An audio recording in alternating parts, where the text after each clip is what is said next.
आणली ग बाई मी पाण्याला चालली ग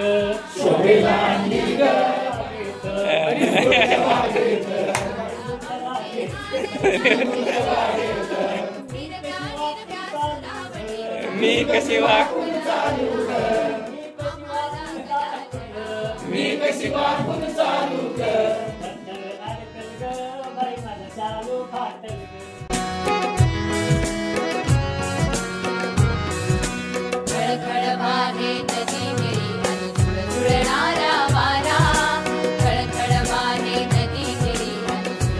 किमान 80-90% विद्यार्थ्यांना समजपूर्वक वाचता आलं पाहिजे. तो तुमच्या वर्गाचा वाचन निर्देशांक, त्याच पद्धतीनं तुमच्या शाळेचा वाचन निर्देशांक, पोर्टलीनं केंद्राचा वाचन निर्देशांक, तालुक्याचा वाचन निर्देशांक, जिल्ह्याचा वाचन निर्देशांक, आपल्या जिल्ह्याचा वाचन निर्देशांक असं पाहिजे माहिती. म्हणजे किमान त्या